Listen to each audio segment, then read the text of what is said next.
Yaktunal, everyone. Good day. That is my Nawapipyu ancestral language.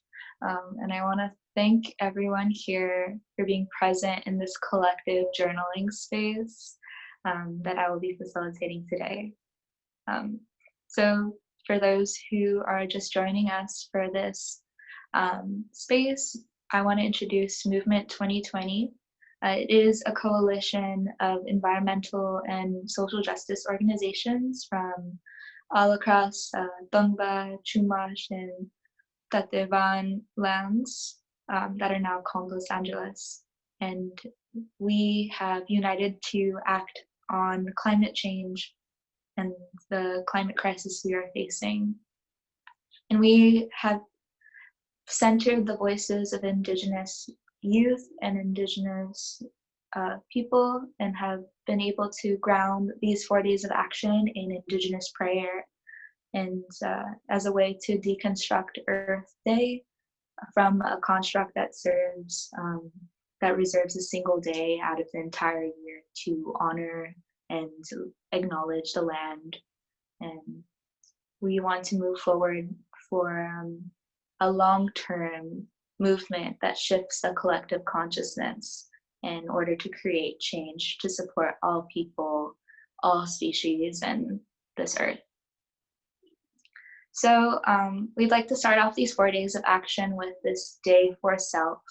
So if you were present earlier, we had a moment of silence that was facilitated by Bee in honoring the missing and murdered Indigenous women, Two-Spirit relatives, along with those who have lost their lives on the front lines for climate justice.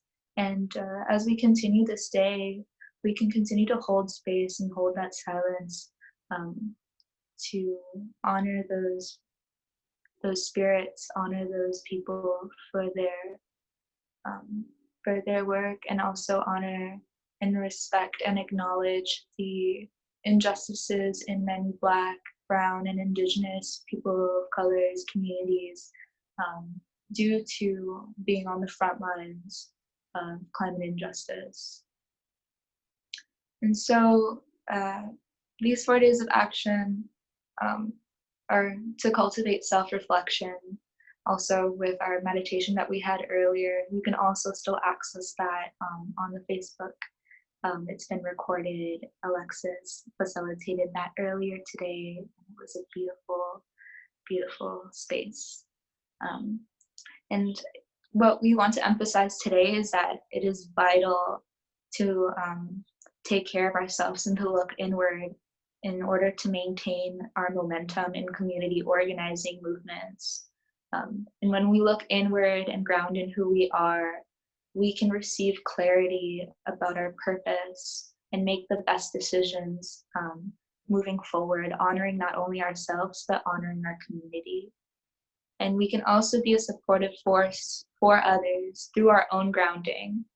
And I want to use an example of trees who, through their complex root systems, are able to maintain reciprocal communication, and those networks allow for the sharing of information and nutrients. So just like those trees, we ourselves are able to support each other, and we hold medicine that could be of support for others. And so before we start, I'd also want to offer a prayer. And my prayers for all people, from all religious or spiritual beliefs and backgrounds. And my prayer will express gratitude and will set intention for the space we'll be sharing today.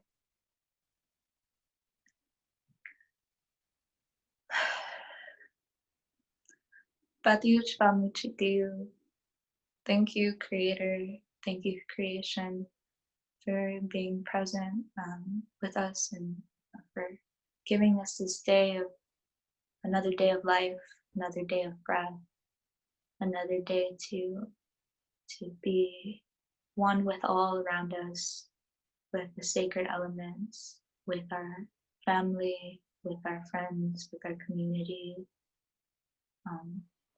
I ask for you to continue to walk alongside us and continue to bring us closer together, show us those symbiotic relationships that we have with each other, allow us to not feel alone, especially during this moment of quarantine and social distancing.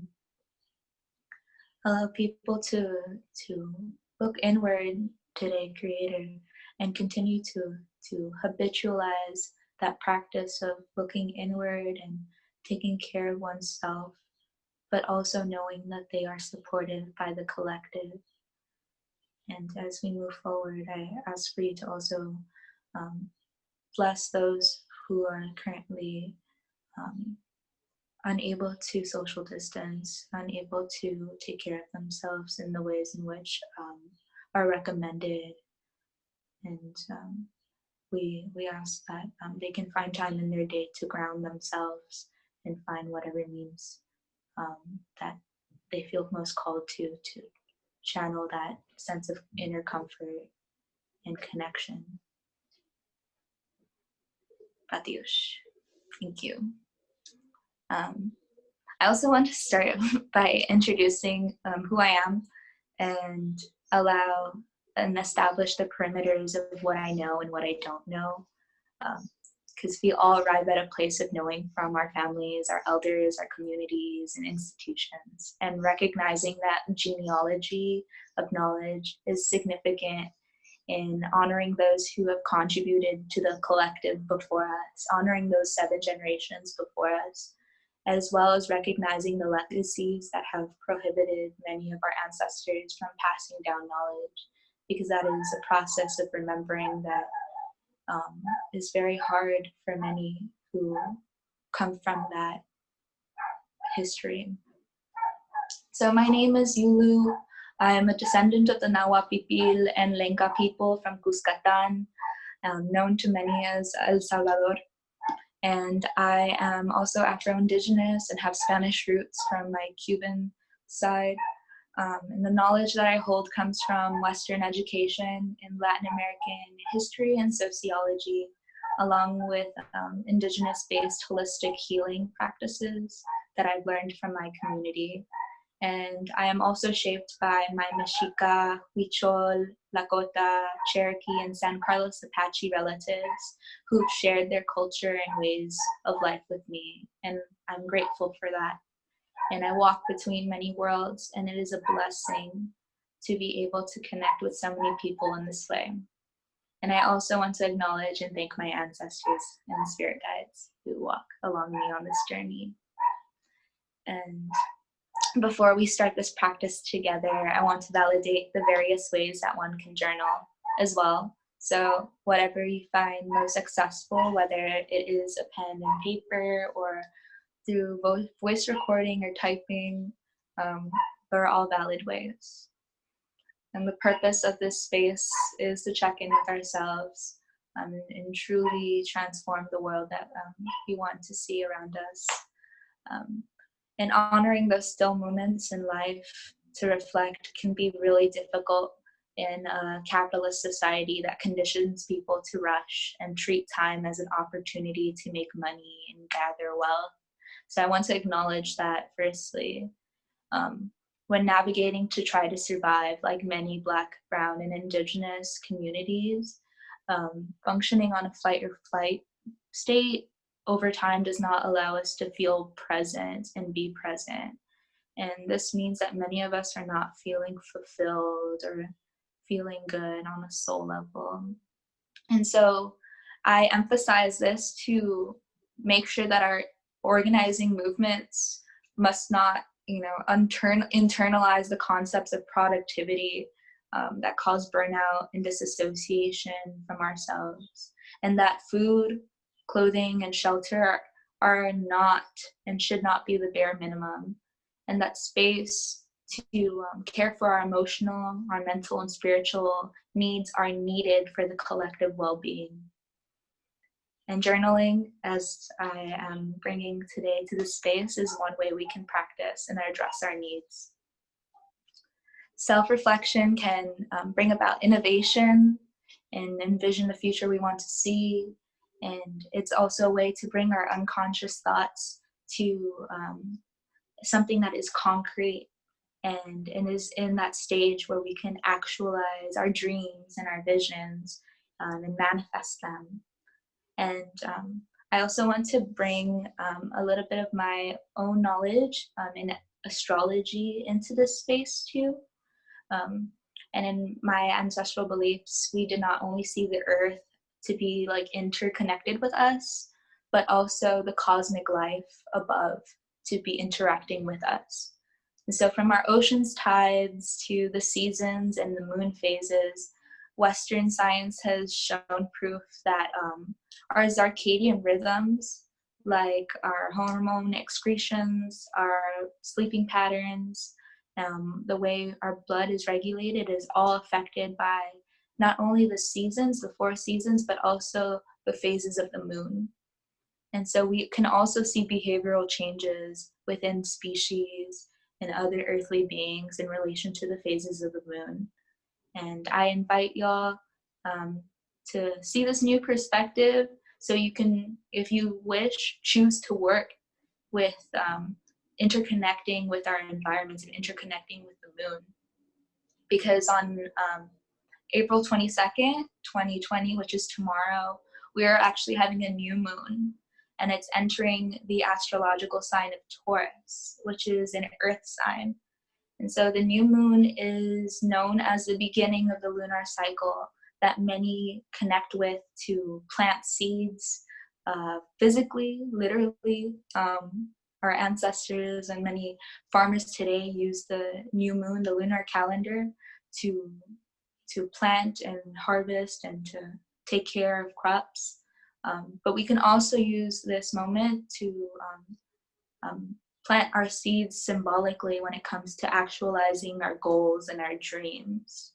And because it's also an earth sign, the energies that we can channel with that that is connecting to our earthly senses.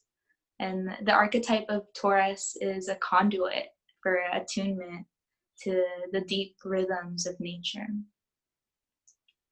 So I will start the journaling process with y'all by like getting comfortable in the space that you're in. May that be through just tidying up your space, lighting a candle. If you feel comfortable listening to music while you journal, I invite y'all to do so. This practice that I'm facilitating today is also to share methods and different ways that we can all like journal. And this is something that you can watch back and revisit so you can reset up those spaces or find ways to set up new spaces to journal. And also, when I do journal, I try to find the most comfortable position that I can and take a bit of like some breathers. And so I like to envision the parts of my body that are touching the ground to be roots. And I picture myself to be whatever plant that I feel the most like today. I like to I'll give myself that space to just be creative and envision what I want to be that can be rooted in soil. And so as you inhale, just imagine yourself taking in all the elements that compose you, the sun, the water, the air, and then connecting to the earth. And as you inhale, just receive that unconditional love that the earth and all around us gives us. And then as you exhale, allow your roots to sink deeper into the ground, deeper into the soil. And trust that you are always cared for and supported by the ecosystems around you. So thank you for being receptive to the knowledge I've shared. And I want to offer the first prompt, which is to write down everything happening around you at this moment. I'm going to link or I'm gonna type out the journal prompt into the Facebook Live comment section.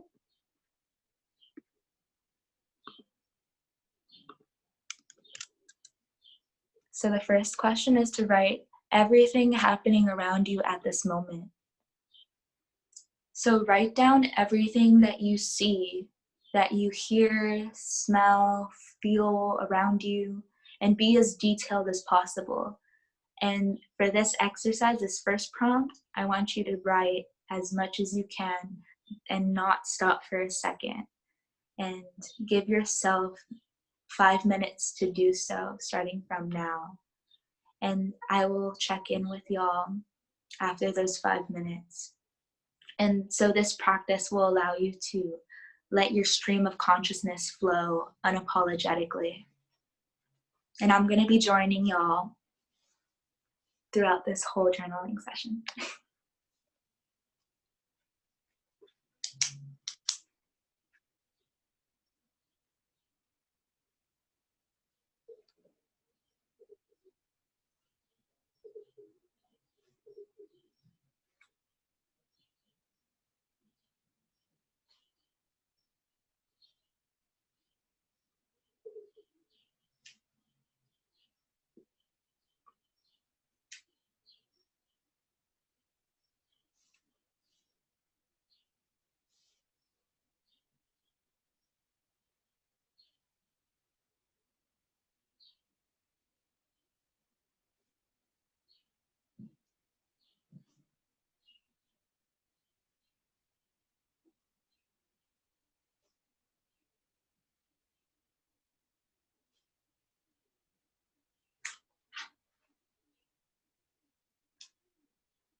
Whew.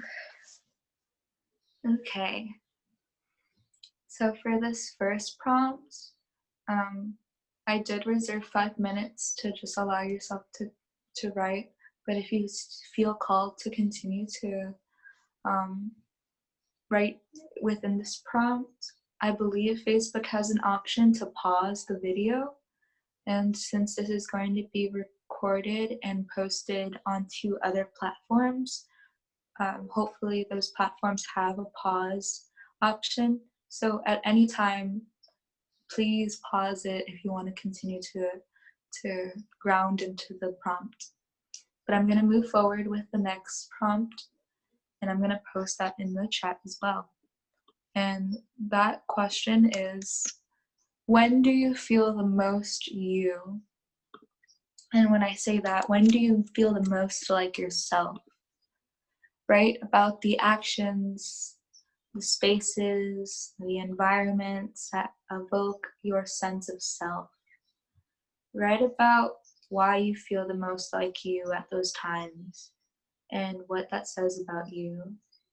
And remember that this is something that you can look back at as you move forward to remind yourself, like, what is that sense of self in your core.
Okay, to keep this video within an hour, I'm going to be moving on to the next question. But again, when you, if you want to continue to write, feel free to pause the video and continue to write within this prompt. So the third question is, what do you love about your local environment? With this current spring season and many cities in quarantine, a lot of our natural life has been benefiting from the lack of our carbon footprint or the lacks of our carbon footprint. And so many of us are noticing a lot of things about our environment that maybe we haven't, maybe like the biodiversity or the sounds of our surroundings. And so I invite you to express gratitude for the life that perseveres around us and to find inspiration in that earthly resilience. So what do you love about your local environment?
Okay. So, since we've talked about what we love about our local environment, I also want to recognize that many of us and many people, especially working class communities, aren't able to spend time with their environments. Many people are on the move. Um, Many neighborhoods actually lack a lot of vegetation and flora and that type of diversity. And we can see those discrepancies within our communities, um, which has a deep effect on our well being and our psyche. So, this next question is, what has not allowed you to get to know your environment?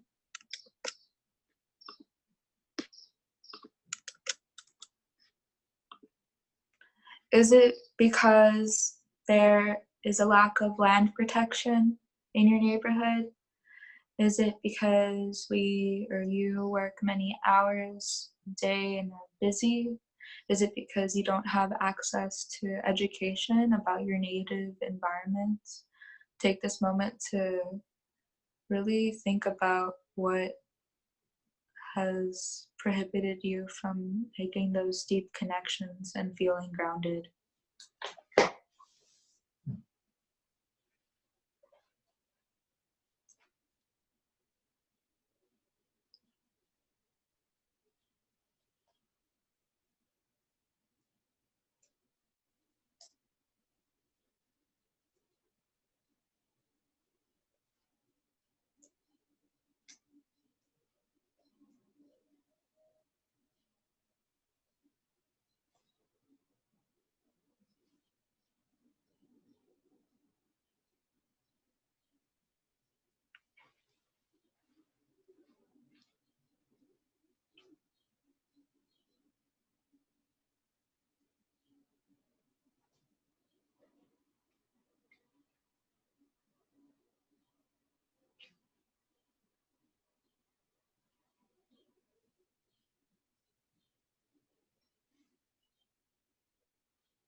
Okay.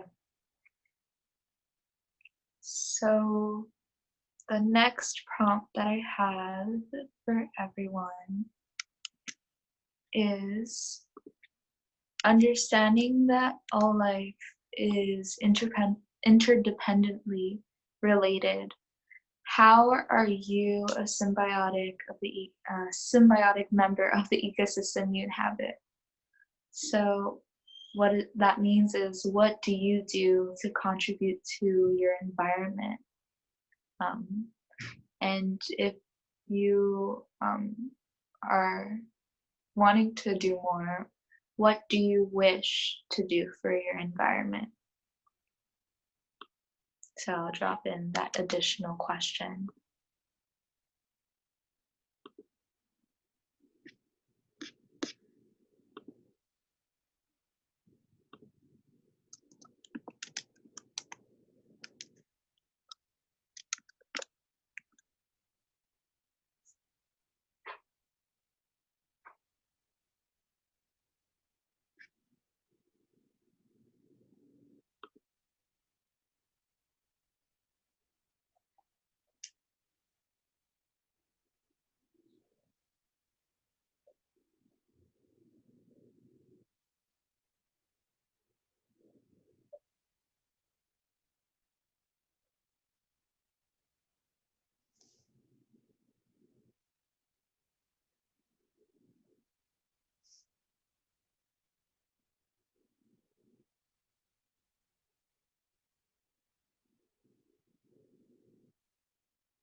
Okay.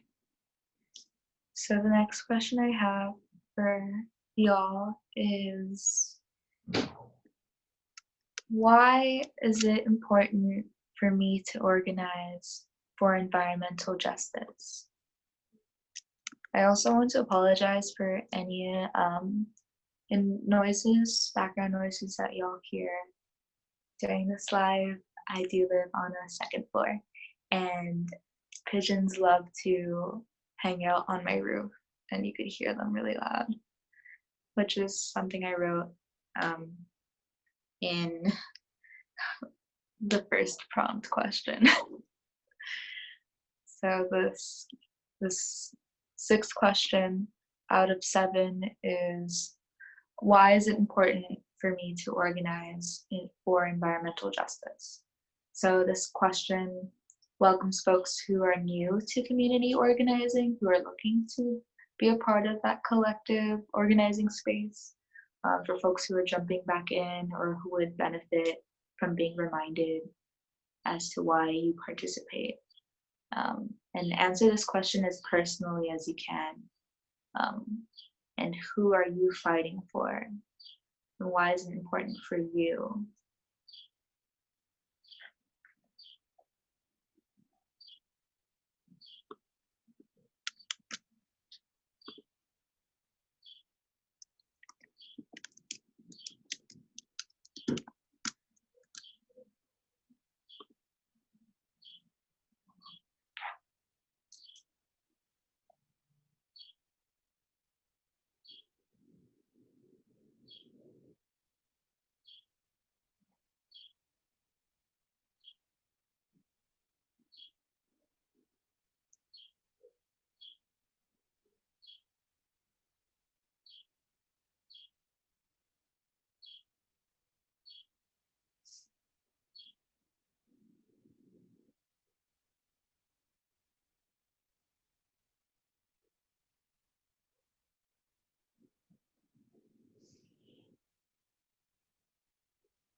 Okay, so this final question that I have for everyone is, what can you do every day as an individual to empower this collective movement?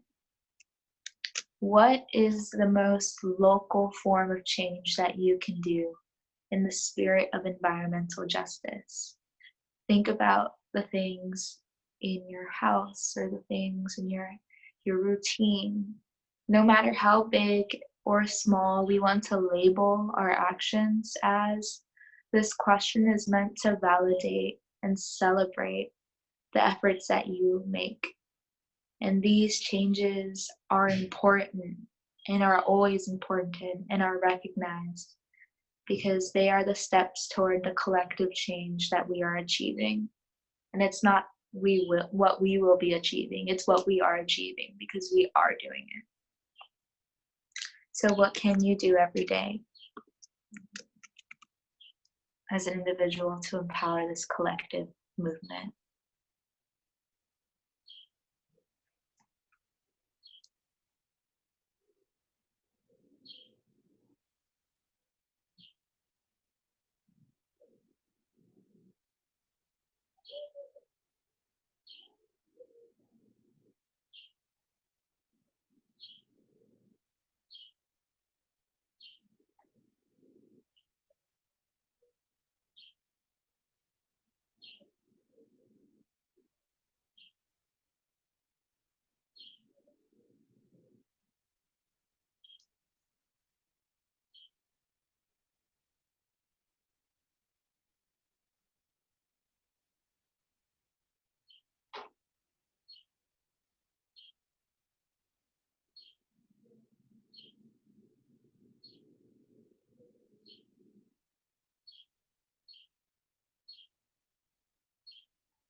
I want to remind everyone again that, and for those who joined us later, that throughout this journaling process, all of these prompts aren't timed, so you can spend as much time and sit with these prompts as long as you want. And you can do so through pausing this video, this live, and for those who watch it after the live is over. Um, and additionally want to offer folks the opportunity to share their responses if they feel called to from any of the questions. Um, if you want to do so moving forward throughout the day, if you choose to continue to journal, to share your responses, and we plan to share all those the responses as like a collective journal, um, and that I will notify y'all how we can collect all of our responses together. So comment on this video, comment on the platform you're watching this on. And I want to thank y'all so much for participating in this session. I hope that you can find yourself revisiting your responses and finding yourself reinvigorated in your spirits by your responses. Continue to ask yourself these questions to ensure that we act with intention and purpose. And as you explore your journaling practices, allow yourself to come up with questions. You can go online and find different journaling prompts to allow yourselves to ground and to find space to think about how you're feeling, what you want to envision, how you want to put your dream into fruition. And I want to share one more thing that Alexis had shared with us before, and it's that in our Indigenous ways of life, we believe that the health of our planet reflects the health of the people. So we can't do this work if we are not right ourselves. So continue to give yourself that space to grow so that your environment can also flourish. Thank y'all so much. And I wish y'all a beautiful day. And I want to let everyone know that after this journaling session at 6 o'clock, we will be releasing a water ceremony video filmed by our Tongva Chumash elder, Tina Calderon, along with the Calderon family. So that will be shared through multiple different platforms, including Facebook. So please stay tuned.